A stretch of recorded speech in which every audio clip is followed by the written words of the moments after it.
This might be the end for the useless daughter-in-law. I came home early and heard my mother-in-law's strangely happy voice. Soon after, I heard my husband's disgusted laughter. I quietly went into the kitchen where they were. In the dark hallway, I watched them with held breath. Tonight's the night, Mom. Tomorrow's the big day for her. I wonder how Mr. Abushi will feel after this. I can't wait, my mother-in-law said with a smirk, making a nasty face. She was putting something she had in her head into a pot. I was shocked but also determined. If that's what you're going to do, I dare you to take the bait. They're forgetting the most important thing. This is what I do best, so I'm looking forward to it. My name is Pamela. I've been married for 3 years now and I'm a housewife. Our story is a bit different. It all started when my husband, Luke, fell in love with me while I was on stage. I was a stage actress before we got married. I was quite successful in my acting career. I was busy, but I loved it more than anything. I enjoyed the excitement of being on stage every day. It felt fun and rewarding, and I knew it was my calling. I even had some fans, and one of them was Luke. Luke came to see my plays every day with great enthusiasm. Since he was a friend of someone else in the theater company, we started going out to dinner and eventually began a relationship that led to marriage. Luke was incredibly kind and happy just to be with me, probably because he had always been a fan.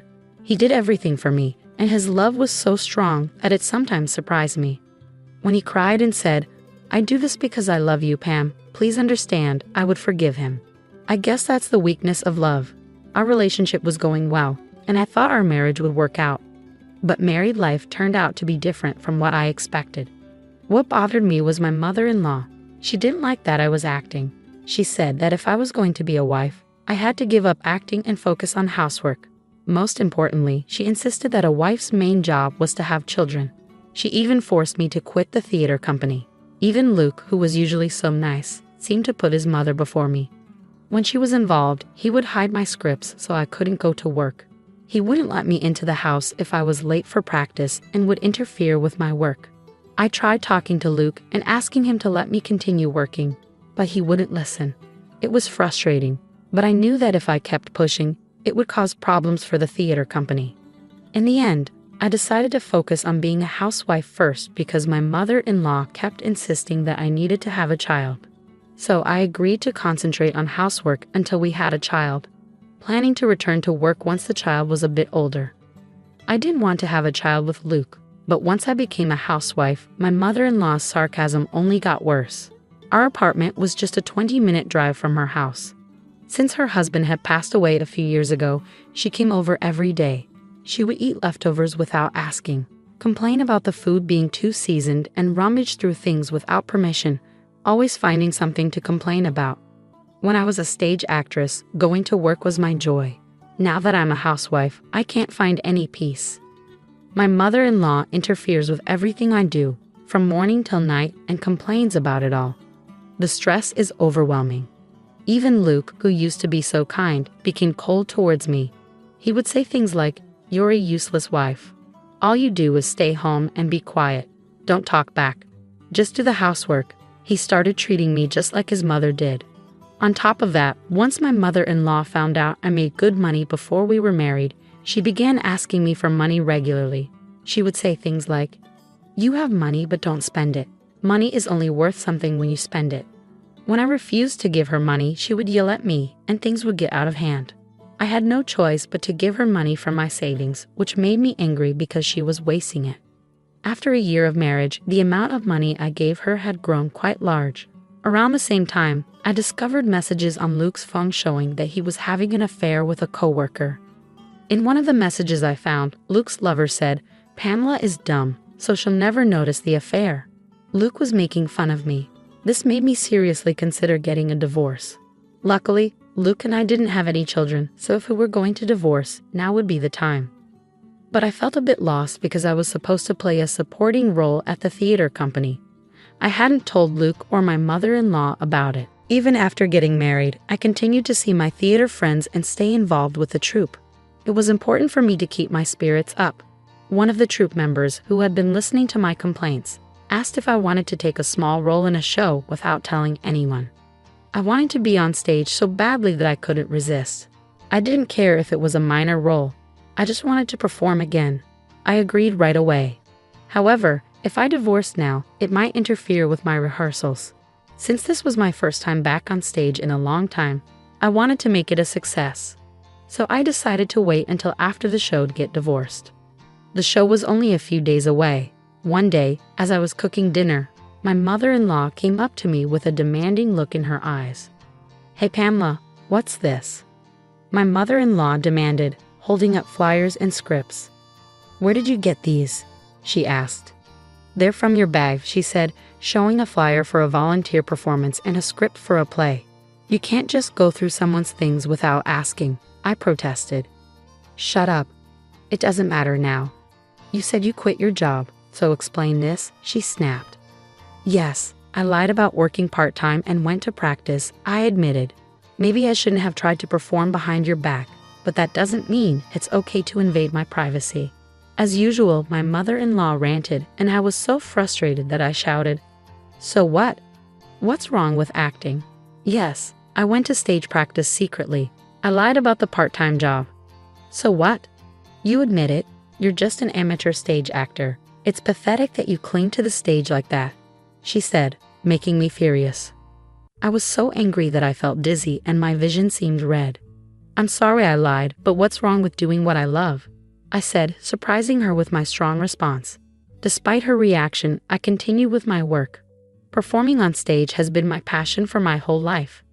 "Thanks to this job, I even met your son," I told my mother-in-law. "And yet, you've unfairly taken away my work and bully me every day. I can't take it anymore. Why can't I at least take a break and do what I love? I've been practicing for months for this play and I've done all the chores properly. You and Luke haven't noticed until now. So what's wrong with that? The show is the day after tomorrow, and no matter what you say, I'm going on stage."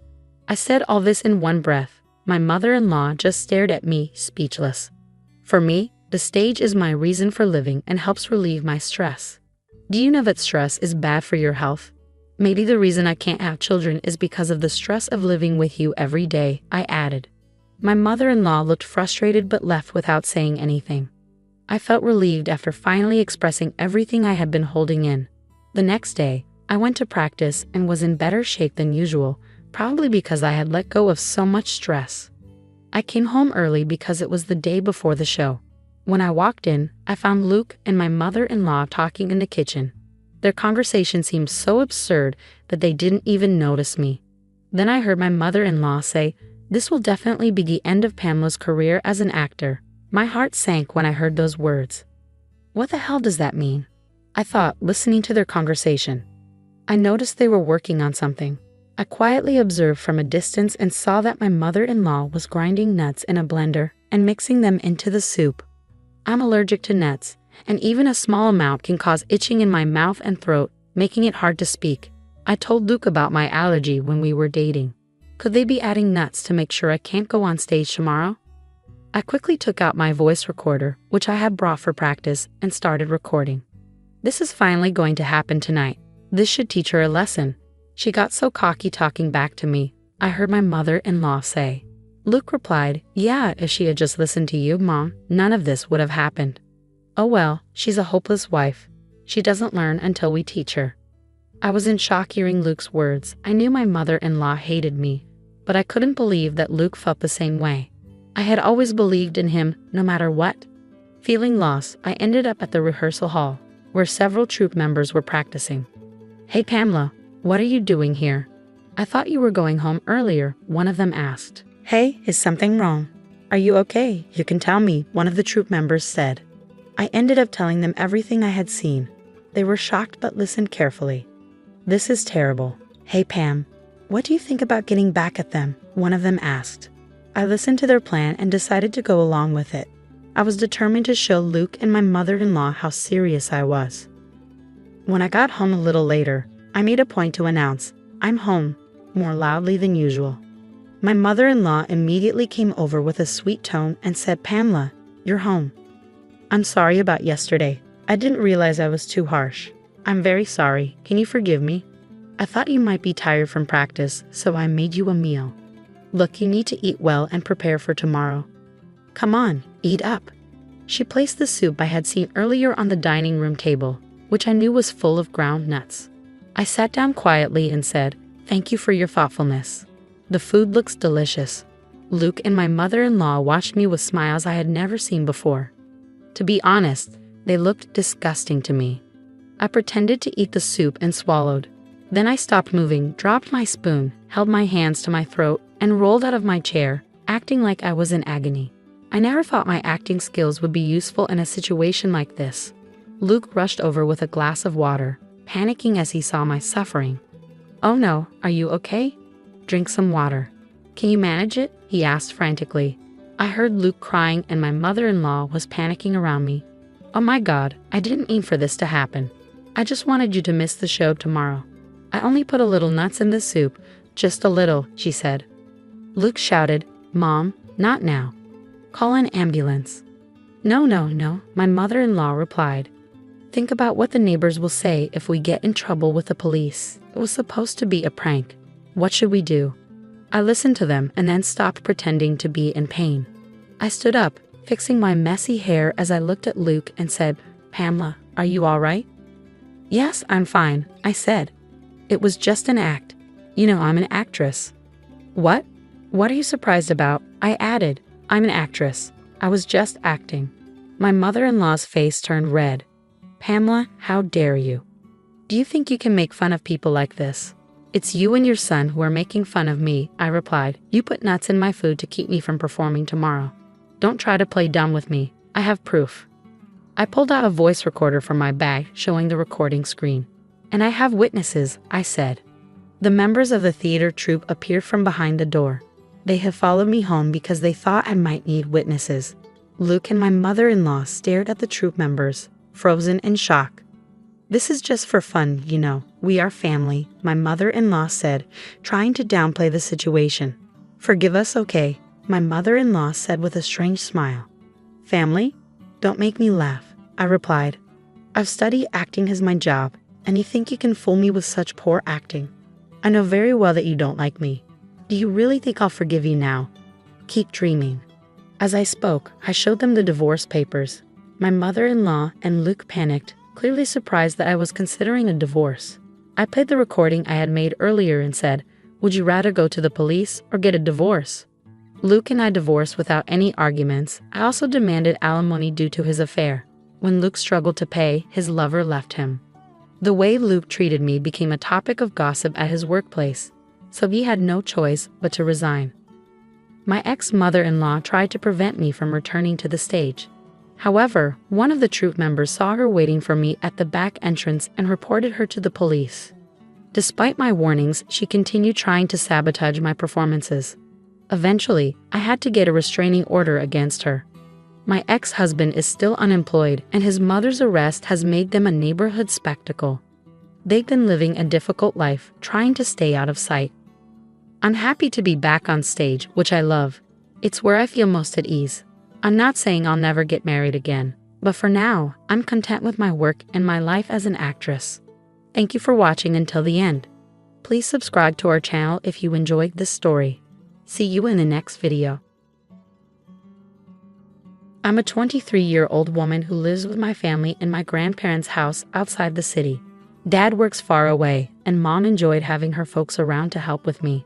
Sadly, Mom died of cancer 12 years ago. Dad had to keep working, so I stayed with my grandparents.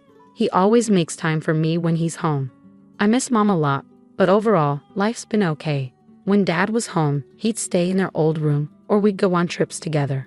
Sadly, my grandparents passed away in the last few years. Mom was an only child, and so am I. Her life insurance went to Dad, who used it to fix up the house. They never made them pay rent. It's a bit messy, sorry.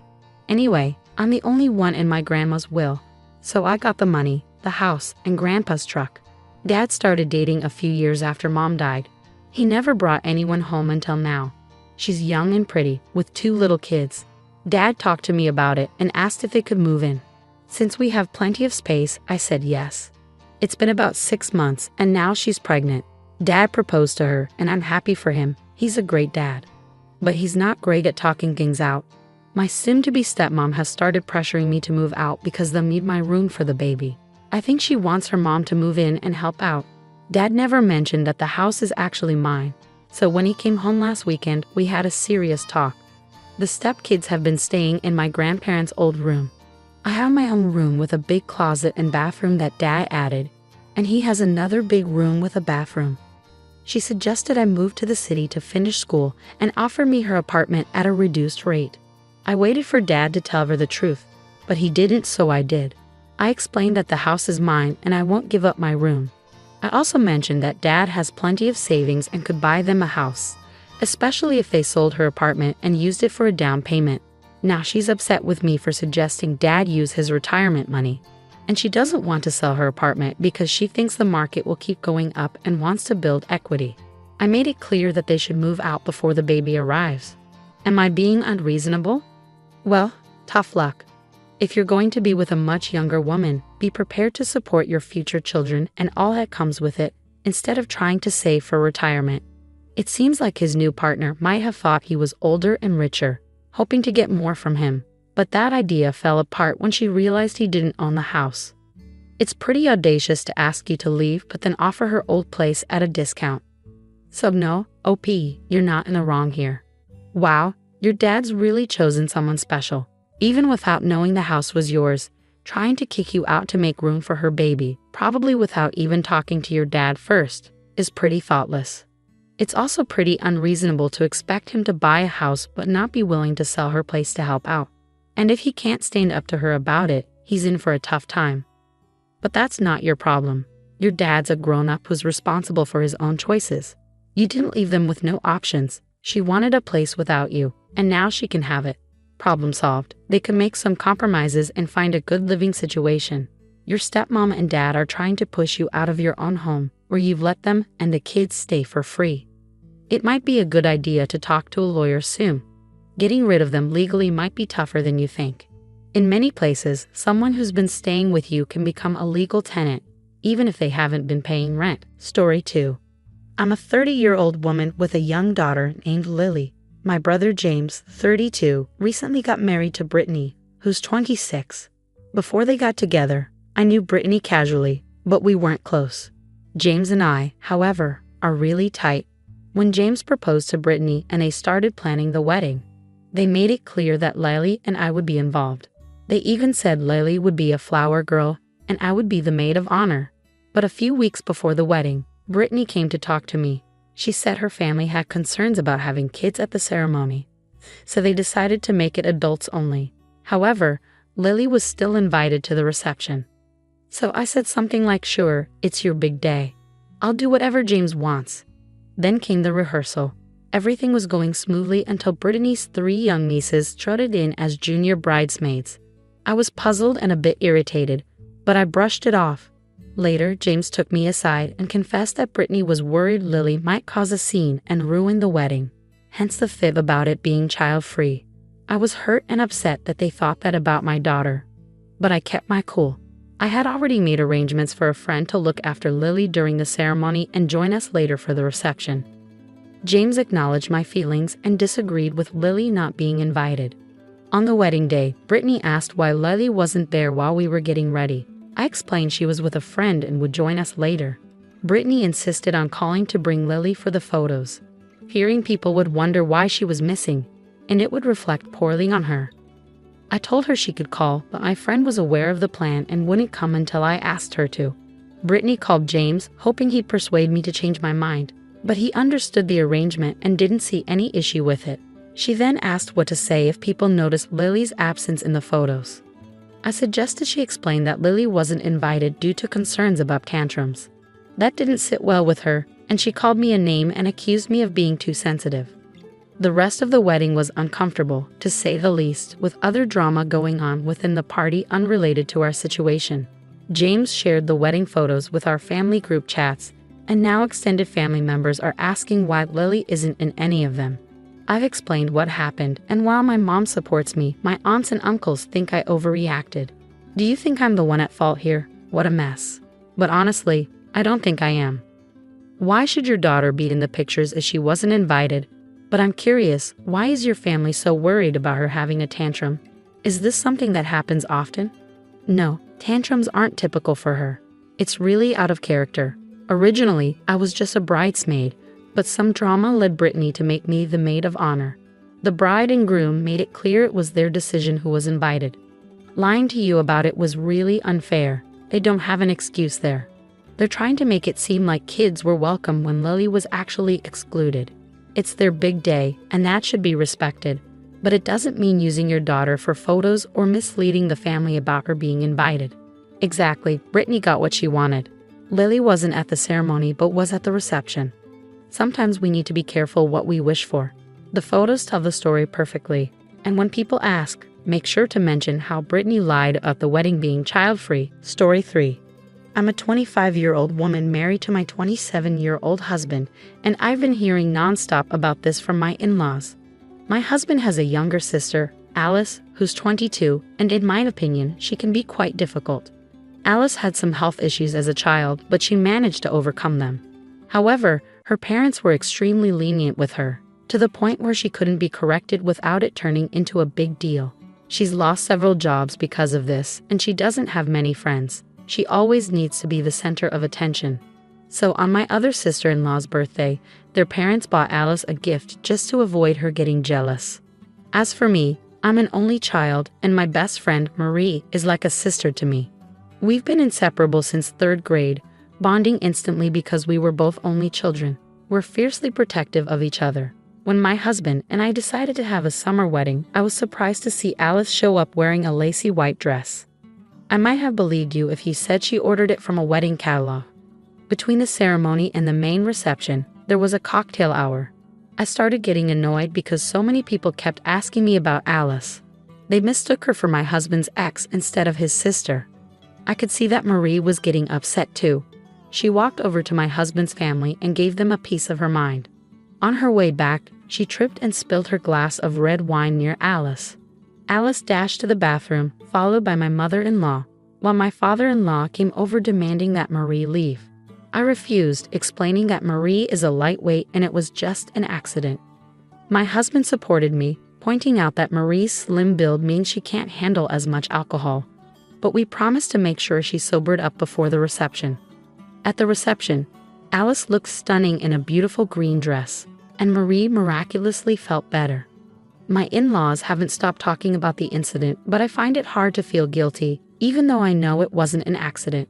You're definitely not in the wrong, and your best friend is amazing. That's true friendship.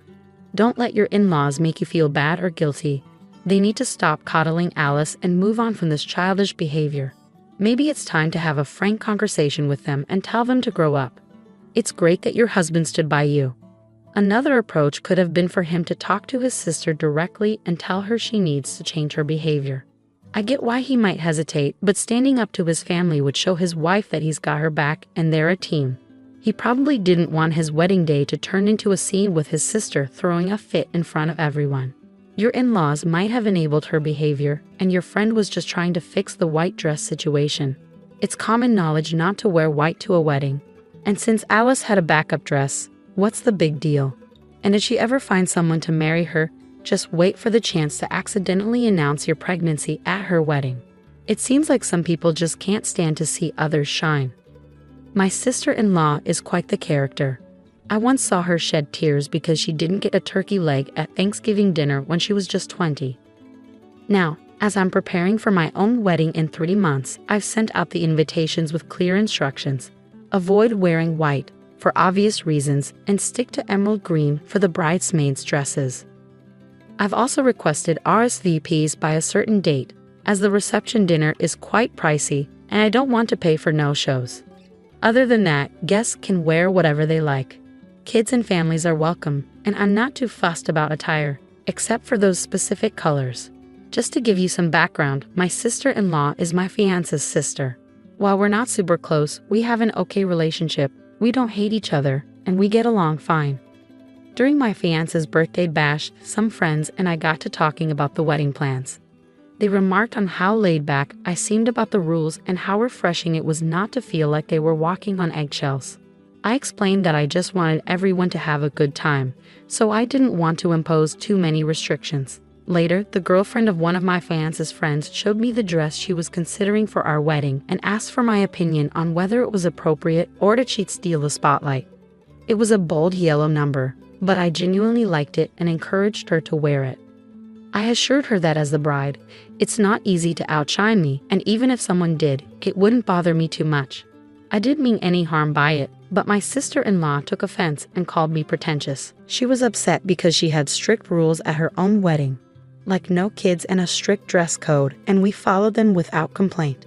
I never meant to upset her. I was simply explaining my own wedding plans and the reasoning behind them. But she accused me of subtly undermining her and called me a snake, insisting that if I had something to say, I should say it to her face. Then she stormed out with her husband. My mother-in-law agreed that my sister-in-law overreacted, but she also said I shouldn't have flaunted my laid-back approach, as it may have made her feel bad about her own wedding choices. However, my fiancé and I didn't do anything wrong, and eventually my sister-in-law will have to move on. Am I in the wrong here? Definitely not. It seems like she's internalizing her own issues and projecting them onto me. She might also be jealous that I'm taking a more relaxed approach to my wedding planning. I won't apologize to her. She's the one being dramatic. It's like the saying goes, some people think the world revolves around them. But in this case, it's my sister-in-law. I can't control how she reacts or make her see that it's not about her. On a lighter note, it's quite impressive how she managed to keep her bridezilla tendencies even when it's someone else's wedding.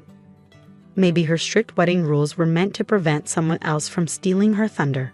But in the end, it's my day, and I'm going to do it my way. Thank you for the congratulations, and I'm looking forward to a fantastic wedding. We had a new colleague, Christina, join our team, a friendly woman in her late 30s who's married with kids. We had several chats before becoming close. But one day, while she was sitting, her cleavage became more noticeable. The office atmosphere grew awkward, and some of the guys started avoiding eye contact. It was a minor issue, but it kept happening. A couple of my male coworkers confided in me about feeling uncomfortable with Christina's attire. Being more of a tomboy, they felt at ease discussing it with me. They mentioned feeling uneasy encountering a similar situation to the one I described. I couldn't help but notice that all of Christina's tops seemed designed to show cleavage. The next day, I casually mentioned to her how her cleavage was on display. She didn't respond, just nodded. So I decided to ask Christina if she intentionally chose clothes that accentuated her cleavage. She seemed offended and asked if there was a problem. I expressed that it made me feel uncomfortable if that was the case, especially in a professional setting with male colleagues around. She became upset and questioned why it was any of my business what she wore. I clarified that she could wear whatever she wanted, but some colleagues felt uneasy being exposed to such attire at work. She retorted that it wasn't my business and suggested that those who had issues with her clothing should confront her directly instead of hiding behind me. We argued, and while some female coworkers agreed with me, they also mentioned that I could have worded my concerns more tactfully. Christina started avoiding some of us, which seemed unprofessional since part of our job involves interacting with each other. When I tried to approach her to discuss the situation, it led to another argument. She threatened to involve the administrators if I persisted, but my intention was simply to address the issue and find a resolution. Do you think I overstepped by saying that to her? Those male colleagues must be thrilled with your behavior, huh? You're trying to set yourself apart from other women to gain their approval, aren't you? But let's be clear, her cleavage is none of your concern, okay? It's her choice how she dresses. What you and the guys are doing is body shaming. If I were her, I'd take this to HR. If the men are uncomfortable, maybe they need a reminder about self-control. Shame on you for getting involved. You're definitely in the wrong here. Being a woman doesn't give you the right to dictate how your coworkers dress. You're not her boss, and you're not enforcing a dress code violation. You're just trying to impose your own standards on her. Whether she's married with kids or not is irrelevant. Focus on your own work, and if coworkers try to gossip, keep it to yourself. When I was around 8 years old, I accidentally broke a vase that meant a lot to my stepmom. She never really seemed to like me much, and she gave my dad an ultimatum. It's either her or me. I was sure my dad would choose me because we were really close, but that night he said I was going to stay at Grandma's. I couldn't believe it until I actually got there, and he left. That moment changed something inside me. He called me every day and tried to visit as much as he could, but I couldn't pretend to be happy because I wasn't home. I stopped pretending pretty quickly. Looking back, I realized I acted like I didn't feel anything towards him. No anger or sadness, just numbness. Sometimes I overheard my dad complaining to Grandma about how I had changed. When I was 9, I told my mom I wanted to live with her all the time because I couldn't stand talking to my dad or seeing him anymore. Even though her apartment was small, she agreed. Honestly, I slept in her bed until I moved in with my fiancé. But I didn't mind because she's my mom, and it was better than being alone in my own room with him around. My mom and I got really close, and she signed me up for after-school activities so I could avoid my dad, and eventually, we just stopped talking to each other. I'm grateful for it because it meant I didn't have to be around him. A few years ago, my stepmom had a baby, and everyone was celebrating. But I was glad I wasn't there and hadn't even met the kid yet. I only saw him on special occasions or when they visited Grandma's house when I happened to be there. My fiancé proposed to me recently in a low-key way, and I only told a few family members about it. Now even Grandma knows how little I talk to my dad and how I keep him out of the loop. So it was a shock when my dad called me, inviting me to a family dinner to meet my fiancé and my new baby brother. I made up an excuse because I wasn't interested. Turns out Grandma spilled the beans, and I got angry with her for telling my dad about my engagement. Then my dad texted me, scolding me for taking my issues out on Grandma. I hate to admit it, but he was right about that. He sent me to Grandma's because he couldn't deal with me, and now he wants us to play happy family? Not happening. All I need to tell him is that my fiancé and I, congratulations by the way, have no interest in having dinner with a man who chose his wife over his own child because of a broken vase. And let's not even get started on how my stepmom got away with giving such an ultimatum in the first place. He's reaping what he sowed, no doubt about it. Speaking as a father myself, there's no way I'd ever prioritize a girlfriend over my own child, especially not for something as trivial as a vase. I'd probably burst out laughing if she ever tried to give me an ultimatum like that. It seems like both dad and stepmom are a match made in heaven, if you ask me. Honestly, I'd be tempted to send them a goodwill vase with a sarcastic note like, "Since you missed the wedding, here's a vase you can walk down the aisle anytime you want." Or maybe even a photo of the vase dressed up like a bride. If the OP is Jewish, perhaps she and her fiancé could film themselves smashing vases in a wedding-style video. Oh, but why not send a vase to your dad and stepmom to congratulate them on the new baby, along with a card? You could write something like, "Hope the new baby doesn't break anything too precious. Grandma's not getting any younger raising your kids," or even, "The day you chose your wife over your own child was the day I stopped being your daughter. Please refrain from contacting me as I have no interest in maintaining a relationship with you." It's powerful and eloquent. And OP, don't forget to apologize to your grandma, but make it clear that you'll have to limit what you share with her if she continues to pass information along to your father. I have 2 sons who are in their preteen years from my previous relationship. My ex and I split up because of various issues, one of which was Emily, a woman he worked closely with for years.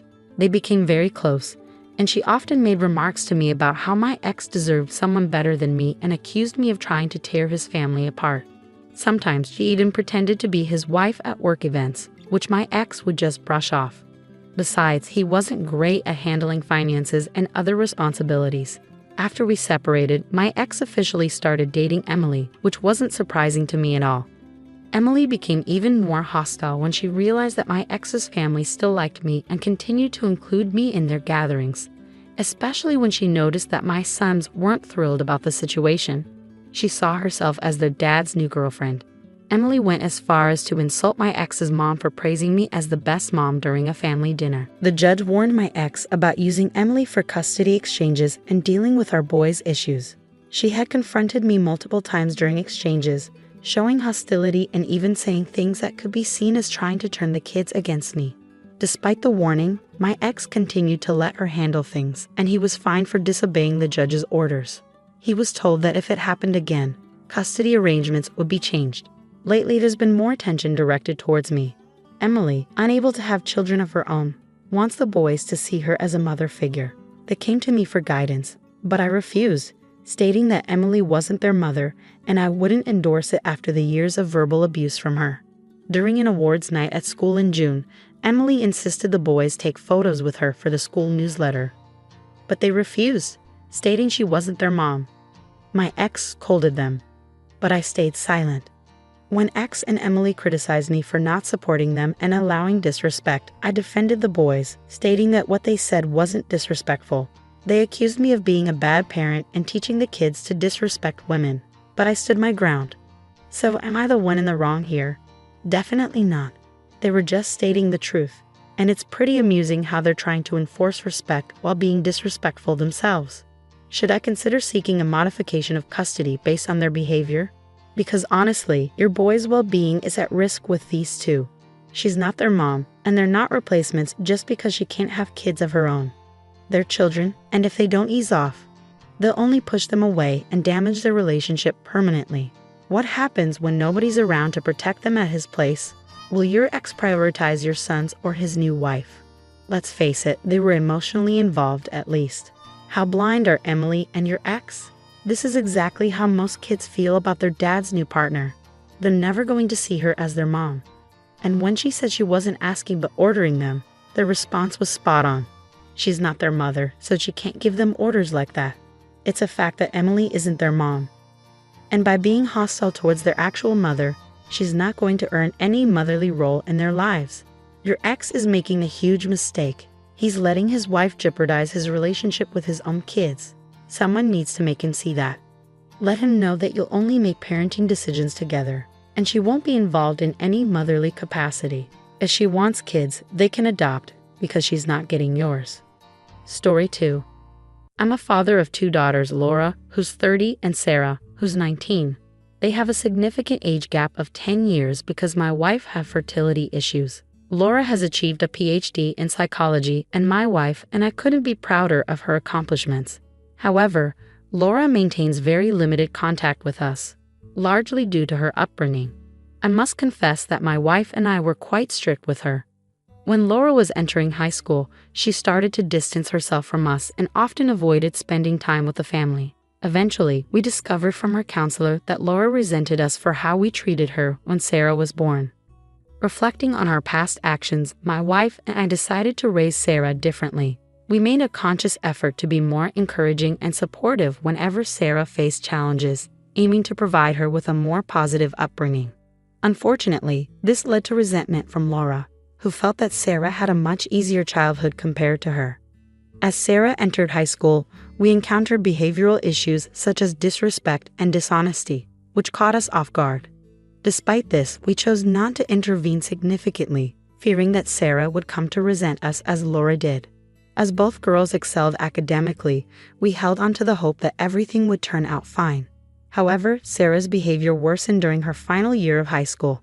Despite the escalating problems, we hesitated to take action, fearing that intervening would only strain our relationship with Sarah further. Fast forward to the present, Sarah is 19 and attending university, while Laura is enjoying financial success in her career. Recently, Sarah found herself in trouble after attempting to flirt with one of her professors and sending inappropriate pictures. Fed up with her behavior, my wife and I confronted her about her actions, expressing our disappointment and frustration. In the days that followed, I often found myself comparing Sarah's behavior to Laura's successes, highlighting Laura's respectfulness and achievements. One day, I even mentioned to Sarah that perhaps I should have raised her more like Laura. This comment struck a nerve, and Sarah lashed out. She accused me of mistreating Laura during her childhood, expressed her indifference toward my wife and me, and accused me of favoritism toward Laura. Sarah also revealed that her resentment and disrespectful behavior toward us stemmed from reading a journal that Laura had given her, where Laura had written about the punishments she received from us during her high school years. Story 3. When I was around 8 years old, I accidentally broke a vase that meant a lot to my stepmom. It seemed like she never really liked me, and she gave my dad an ultimatum. It's her or me. I thought my dad would pick me because we were so close. But that night he said I was going to stay at Grandma's. I couldn't believe it until I got there, and he left.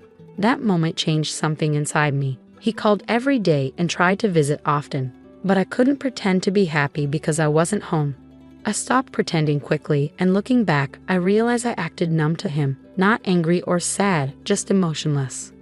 Sometimes I overheard him complaining to Grandma about how I had changed. When I turned 9, I told my mom I wanted to live with her full-time because I couldn't stand talking to my dad or seeing him anymore. Despite her tiny apartment, she agreed. I slept in her bed until I moved in with my fiancé. But I didn't mind because she's my mom, and it was better than dealing with him every day. My mom and I grew incredibly close, and she kept me busy with after-school activities to avoid my dad, until contact eventually faded away. I'm grateful for it because I didn't have to endure being around him. A few years back, my stepmom gave birth, and there was a big celebration. I was relieved to be nowhere in sight and hadn't even met the kid yet. I'd only caught glimpses of him on birthdays or when they visited grandma's house while I was there. About a week ago, my fiancé proposed to me in a low-key manner, and I shared the news with my mom, uncle, mom's cousin, and grandma. Now grandma knows how little I communicate with my dad and how I keep him out of the loop. So it was quite unexpected when my dad called, inviting me to a family dinner to introduce my fiancé and meet my new baby brother. I made up an excuse because I wasn't interested. Grandma was the one who spilled the beans, and I ended up getting mad at her, even yelling for telling my dad about my upcoming marriage. Not long ago, I received a text from my dad chastising me for involving grandma in my issues with him. As much as I hate to admit it, he was right about that. So he sent me packing to grandma's because he couldn't be bothered, and now he wants to pretend everything is fine. No way. All I need to say is that my fiancé and I, thanks for the congrats, have no desire to have dinner with a man who chose his wife over his child because of a broken vase. And let's not even start on how stepmom got away with issuing such an ultimatum in the first place. He's reaping what he sowed, no doubt about it. Speaking as a father myself, there's no way I'd ever prioritize a girlfriend over my own child, especially not for something as trivial as a vase. I'd probably burst out laughing if she ever tried to give me an ultimatum like that. It seems like both dad and stepmom are a match made in heaven, if you ask me. Honestly, I'd be tempted to send them a goodwill vase with a sarcastic note like, "Since you missed the wedding, here's a vase you can walk down the aisle anytime you want." Or maybe even a photo of the vase dressed up like a bride. If the OP is Jewish, perhaps she and her fiancé could film themselves smashing vases in a wedding-style video. OP, why not send a vase to your dad and stepmom to congratulate them on the new baby, along with a card? You could write something like, "Hope the new baby doesn't break anything too precious. Grandma's not getting any younger raising your kids." Or even, "The day you chose your wife over your own child was the day I stopped being your daughter. Please refrain from contacting me as I have no interest in maintaining a relationship with you." It's powerful and eloquent. And OP, don't forget to apologize to your grandma, but make it clear that you'll have to limit what you share with her if she continues to pass information along to your father. I have 2 sons with my ex, both in their tween years. Our relationship ended due to various issues, one of which was Emily, a colleague my ex became close to. She often belittled me, claiming my ex deserved better and that I was trying to break up their family. On multiple occasions, she even pretended to be his wife at work events, which my ex found amusing. Additionally, he struggled with financial management and other responsibilities. After our breakup, he officially started dating Emily, which didn't surprise me. Emily's hostility escalated when she realized my ex's family still respected me and included me in gatherings, despite my boys not being entirely happy about her presence as their dad's new girlfriend. She even insulted my ex's mom for praising me as the best mom during a family dinner. The situation worsened when the judge warned my ex about using Emily to handle custody exchanges and issues. Emily had confronted me several times in front of our children, showing hostility and making remarks that could be seen as attempting to alienate me as a parent. Despite the judge's warning, my ex continued this behavior, leading to fines for violating court orders. He was warned that if it happened again, custody arrangements would be revised. Lately, there's been a rise in tension directed toward me. Emily, unable to have children, desires the boys to see her as a mother figure. They sought my assistance, but I declined, asserting that Emily isn't their mother, and I won't encourage them to view her as such after the years of verbal abuse from her. During an award ceremony at school in June, the boys were asked by Emily to join her in photos for the school newsletter. They declined, stating she wasn't their mom, so she couldn't make such requests. Despite their refusal, my ex reprimanded the boys, while I remained silent. When confronted about not supporting them, I defended the boys, explaining that their response wasn't disrespectful. However, my ex and Emily insisted I should have intervened and not allowed such perceived disrespect. They accused me of being a bad parent, claiming I shouldn't have allowed the boys to act that way, and accused me of teaching them to disrespect women. So here I am, wondering if I'm the one at fault. No, you're not. They simply stated the truth. It's also quite amusing how they're insistent on avoiding disrespect. But does this behavior warrant revisiting custody arrangements in your favor? Frankly, the mental well-being of your boys is at stake with these two. She isn't their mother, and they're not substitutes because she has fertility issues. They're just kids, and if they don't back off, they'll only alienate them and damage their relationship irreparably. What happens behind closed doors at his place when no one's there to protect them? Would your ex prioritize your sons or his new wife? Let's not ignore the emotional affair they had, at the very least. How blind can Emily and your ex be? This is precisely how most kids feel about their dad's new partner, and they're unlikely to accept her as their mom. As for her assertion that she wasn't asking, in essence, she was commanding them, their response was appropriate. She's not their mother, so she can't dictate to them that way. Emily isn't their mother. That's a fact. By being hostile to their mother, she won't play a maternal role in their lives. Your ex is making a mistake. He's allowing his wife to jeopardize his relationship with his own kids. You need to make that clear to him. Tell him that you'll only make parental decisions with him, and none will involve her as a mother.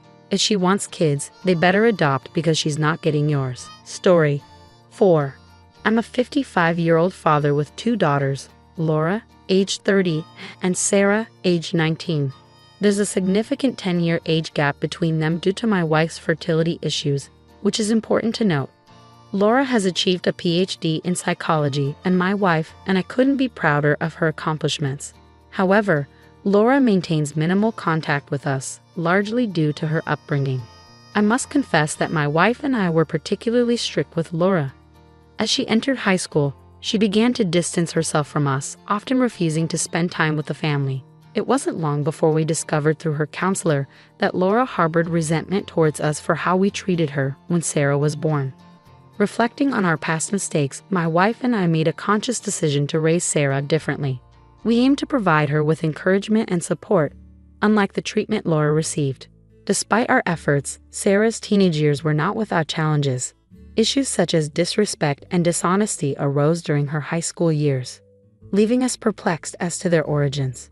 Nevertheless, we tolerated her behavior, fearing that intervening would only result in her resenting us, similar to Laura. Both Laura and Sarah excelled academically, leading us to believe that we were on the right track. However, Sarah's behavior deteriorated during her final year of high school, yet we hesitated to take action, fearing that she would come to despise us as Laura did. Fast forward to the present, Sarah is 19 years old and attending university, while Laura enjoys financial success in her career. Recently, Sarah found herself in trouble after attempting to flirt with one of her professors and sending him inappropriate pictures. Fed up with her behavior, my wife and I decided it was time to confront her.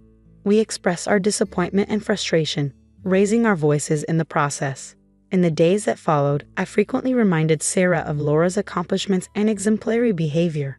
At one point, I even suggested that I should have raised her in the same manner as Laura. This comment sparked a strong reaction from Sarah. She lashed out, accusing me of mistreating Laura during her childhood and showing favoritism towards her. She expressed her disregard for my wife and me, claiming that my remarks had deeply hurt her. Additionally, she confessed that she had been acting rudely towards us after reading a journal that Laura had written during high school. In the journal, Laura detailed how we used to discipline her, which evidently affected Sarah's perception of our parenting. When I was little, my mom met my sister's dad. He told her straight away that I wouldn't matter much to him because I wasn't his kid. Mom was okay with that. They moved in together soon after meeting, and he never really paid attention to me. I was just there when they had my sister Katie. They were married by then, and Katie was always his favorite. Katie and I didn't really get along. Sometimes we were okay, but I'd back off when she started praising her dad and saying how lucky we were to have him. Even after her dad told her I wasn't his kid and she was the only one who mattered to him, she'd still talk about him as if he was amazing to both of us. Our mom always told me I had to accept having a different dad than Katie and be okay with it. She said kids can have different parents and still be close siblings. Katie always got everything, and she often reminded me of that. She'd ask why I didn't have nice clothes, or why I didn't eat with them, or why I didn't join them for outings with Dad. She'd tell me to speak up for myself. Once, she pestered me all day to ask Dad for new clothes, so I did just to get her off my back. But Dad didn't understand why I was asking him for anything, and that was the end of it. Katie said I gave up too easily. When Mom got sick when I was a teenager, I decided to tell Katie everything, hoping she'd understand. But she insisted her dad was still my dad because he raised me, and I should treat him like my dad. She brushed off everything I said, but she was just a kid, so I get it. I moved out just before turning 18, and then Mom died. It wasn't surprising that I wasn't welcome at the funeral. Katie wanted me there, but her dad made it clear it wasn't my place. Honestly, I didn't feel sad about missing the funeral because I had a strained relationship with Mom. 6 years later, Katie's dad got diagnosed with a terminal illness because he hadn't taken care of himself. I'm 24 now, and Katie's 20. She called me when they got the news, saying we needed to help take care of him. I told Katie I wouldn't do it. She said we couldn't abandon him, that we owed him better than leaving him alone. But I disagreed. I felt like I didn't owe him anything. He never cared for me and even criticized me for not being his kid. I wasn't going to comfort him in his final months. Katie said she couldn't handle it alone. I suggested she let others help her, but I wasn't going to care for someone who treated me poorly when I had no say in the matter. She called me selfish, saying she needed my help because I was all she had. Am I wrong? No, you're not wrong. Katie should know better now, even if she was just a kid before. But your mom made the mistake by marrying this man who didn't accept you. Your mom shouldn't have let someone into her life who didn't care for you. He took away your childhood, and you don't owe him anything. You don't owe your mom anything either. Katie seems self-centered and selfish. Your stepfather mistreated you, and your mom let it happen. It's sad that your mom prioritized finding a husband over your well-being. That part of your life is over now, so don't let Katie drag you back. He made it clear he wasn't your dad, and Katie living in her own world doesn't change that truth. Consider cutting her out of your life for good. She comes across as a spoiled favorite child lacking empathy, maybe even finding satisfaction in your suffering. It's best to disengage and move on. I became a mom 18 weeks ago, but I kept my pregnancy mostly secret, only sharing the news with my husband's parents and my sister. The announcement didn't sit well with my dad, his wife, or my half-sister. For those wondering why I kept it from them, there are 2 reasons. A few years ago, I believed I was pregnant but experienced a loss. I had openly shared the positive test, and when the truth came out, my dad's wife became overbearing. She believed I needed her as a mother figure since she married my dad after our mom passed away when my sister and I were young. However, she was too intrusive. Even after everything I went through, she wouldn't respect my need for space, and my husband had to ask her to leave our home. Another reason is that my sister has 2 kids. During both pregnancies, our dad's wife constantly pressured her about needing her as a mother figure. She insisted on being there for my sister during her pregnancy and talked about how it would strengthen their bond and make my sister appreciate her more. My sister ended up resenting her because of this. While neither of us were ever big fans of hers, my sister grew to despise her because she was convinced she would replace our mom by being there for her during pregnancy. She even dismissed my sister's feelings of missing our mom, saying pregnancy made women irrational and there was no reason to miss a ghost. Since then, my sister has refused to let our dad's wife be called grandma by her kids. All of this influenced my decision to keep quiet about my pregnancy when it happened. I don't live near my dad anymore, so I just stayed away. I also knew it would hurt their feelings, but I honestly didn't care. My dad was furious, and his wife and my half-sister sent me messages accusing me of being cruel and unfair, saying I robbed them of the excitement and tainted the whole experience. They both emphasized how important it was for Dad's wife to become a grandma for the 3rd time, especially since her other grandkids would never call her grandma, and they called me selfish for not considering her joy. Am I the one at fault here? Absolutely not. Your stepmother seems overly controlling. You did what was best for yourself, your husband, and your child. Your pregnancy and birth were about your own family, not about meeting their expectations. You can't force relationships to be close. They either naturally develop or they don't. Step-parents who try to replace a deceased parent usually fail to create the bonds they hope for. Did she expect your baby to start calling her grandma as soon as it was born? She's not really your stepmother, she's just your dad's second wife. It seems like they need a reality check to understand that their idealized family fantasy isn't real and won't come true. They're still upset because they're holding onto their fantasy and feel hurt when it's not fulfilled. The only way to get them to respect your boundaries is for them to accept reality as it is. You're doing the right thing by protecting your family and setting boundaries. Congratulations on your new baby, sending you lots of peaceful baby vibes. My husband's sister moved in with us after a big argument about the baby's name. They're expecting a baby, and she's 7 months along. She's known to be particular about food and refuses to eat what we normally cook. We've been catering to her by preparing her favorite dishes, which unfortunately I can't eat due to allergies. So every evening, I have to figure out what to eat since she only wants food that I'm allergic to. Last night, my husband agreed to cook separate meals for her and us together. However, when I got home after a long day at work, I discovered that my sister-in-law had convinced him to cook only her preferred meal and cancel the one we had planned. They were eating together in the kitchen when I arrived. Apologetically, my husband explained that his sister persuaded him to eat with her and not to cook the meal I wanted for us both. I pretended it was okay and ordered food from a restaurant instead. After showering and doing some work on my laptop, I returned to the kitchen to find my order on the counter, open and mostly eaten. I turned around to see my sister-in-law standing there, admitting she couldn't resist the smell and had helped herself to the food. I lost my temper and yelled at her, demanding to know why she did that. She claimed she saved me some, but there was hardly anything left except rice and dressings. We argued, and I reached my limit. I told her to pack her things and leave first thing in the morning. She started crying, and my husband defended her, insisting that she was pregnant and eating for two. Finally, he suggested I quickly make something for myself from the fridge and let it go. But I refused, leading to a bigger argument. Am I wrong for kicking her out over this? Not at all. You don't just have a sister-in-law problem, your husband is a big part of the issue. Your sister-in-law does sound selfish and entitled, pregnant or not, but the real issue lies with your husband prioritizing her needs over yours. How did he think it was acceptable to deny you dinner that you were expecting, especially when you couldn't even eat what she wanted? Your sister-in-law is in the wrong, but your husband is the one who needs to reassess his priorities. It's baffling how little they seem to care about you. Seriously, just toss the whole family out. Their treatment of you is unacceptable. I don't understand why your husband would agree to not cook for you. It's nonsensical. How could he be okay with that?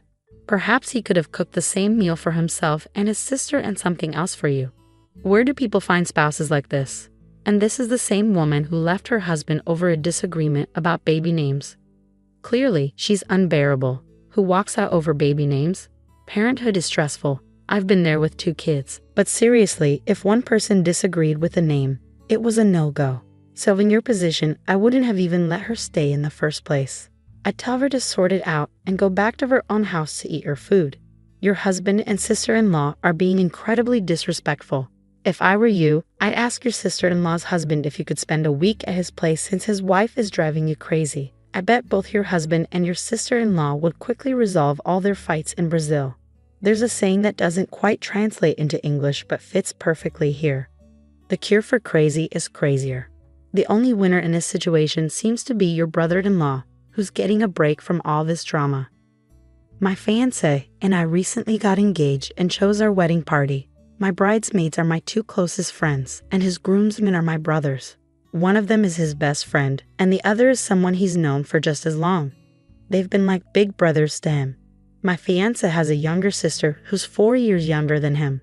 She's a cancer survivor, and her experience has also shaped their relationship. His parents clearly favor her, showering her with excessive attention and expecting everyone else to do the same. She knows how to manipulate people by leveraging the special treatment she receives. My fiancé has admitted that he sometimes can't stand her. Whenever he refuses her requests, she guilt-trips him by bringing up her cancer or accusing him of wishing she had died. Although he's not estranged from his family, he's not particularly close to them either. He holds a lot of resentment towards his parents, blaming them for favoring his sister and neglecting him during his childhood. He felt overshadowed by her illness and then was expected to treat her like royalty. When we discussed our wedding party, my fiancé expressed his desire not to include his sister. I respected his decision, especially since, to be frank, I have no personal connection to her whatsoever. We've never spent time together or formed any sort of bond. Apparently, she and my fiancé's parents were expecting her to be asked to be a bridesmaid once they heard about our engagement. However, I hadn't planned on inviting her. I had already chosen my two closest friends to be bridesmaids. When his parents and sister confronted me about it, I explained that I hadn't intended to include her in the bridal party. They argued that she's family and important to my fiancé. I explained that while she may be important to him, she isn't close to me, and asking me to include her in my bridal party felt inappropriate. They called me foolish and insisted that I should try harder. They even suggested that she deserved a place in the bridal party more than anyone else, and that thinking otherwise made me seem like a bully, especially considering all she's been through. Am I wrong here? You're not wrong, but your fiancé should also step up and express that he doesn't want her in the bridal party. It's a joint decision, and both of you have the right to choose who stands beside you on your big day. It's unfair that you're shouldering all the blame for this when it's a decision you both made together. The parents are crossing boundaries here, and your fiancé should support you in setting limits with them. Consider reducing or cutting contact with them if their behavior persists. It's concerning how they tried to manipulate situations to favor his sister. If you and your fiancé have a child, they might even suggest giving her the baby because she's a cancer survivor. It's crucial to limit their involvement in wedding planning to prevent any unwanted surprises, like her showing up in the same colors as your bridesmaids or wearing a white dress to steal attention. Let your fiancé handle his family. He needs to address this with them. I, a 27-year-old woman, lived with my parents until last week. I have a dog whom I adore. She's been my best companion since I graduated from university. I'm not very social and prefer her company over most people I know. While I've had boyfriends and even a short-lived relationship that ended amicably, I'm just not interested in much beyond my work and my dog. My parents view this as a shortcoming, but I don't. My brother also resides with us. He's in high school and doesn't contribute financially. I cover about 50% of the household expenses, including groceries. I occupy the basement suite, which, while not legally rentable, suits a family member's needs according to building codes. Converting it for renting would be costly and impractical. My mom concluded that the reason I'm not actively seeking a husband is because my dog demands too much of my attention. While my pup does have some health issues, they are manageable and don't affect her quality of life significantly. Despite this, my mom gave her away while I was at work. When I returned home, my dog was gone, along with all her belongings, her toys, leash, everything. I confronted my mom, insisting she tell me where my dog was, threatening to involve the authorities and accuse them of theft if she didn't comply. I retrieved my dog from where she was being held and then returned to my parents' house to gather my belongings. Afterward, I went to stay with a friend. My dad has been reaching out, asking for money to cover expenses for the month. I reminded him that he should have considered this before allowing someone to take my dog. Unfortunately, my dad lost his job due to the current global situation, and they're struggling to cover all the household expenses without my contribution. He mentioned that they'll run out of money in 3 months without my assistance. However, I no longer trust them. My family believes I'm foolish for prioritizing my dog over them. Am I wrong? You're not wrong at all. Your parents were clearly taking advantage of you. You were paying half of everything, including what should have been market rent for a basement suite that wasn't even up to code. That's unacceptable on so many levels. And that's before they decided to get rid of your dog. They deserve to face the consequences of their actions. Whatever you decide, never give them another penny. I'm relieved that you were able to retrieve your dog and find a safe place for both of you to stay. Perhaps they can consider moving into the basement and renting out the upstairs room. Problem solved, OP. Living with people who steal from you and try to control you is unsustainable. They're solely responsible for the current situation. Everyone should pull their weight and work, while you find a place far from them where you and your dog can enjoy life. Additionally, if the mother's concern is that you're not seeking a husband, does she expect you to get married and have everyone live together in your home while you continue to support them financially? Or would she expect you to move out and still contribute as if you were living there? The same issue would arise. Your parents' actions have led to this situation, and at almost 30, it's unacceptable for them to still rely on you financially. They should have considered this before betraying your trust and alienating you. It's not just about the dog, it's about rebuilding trust.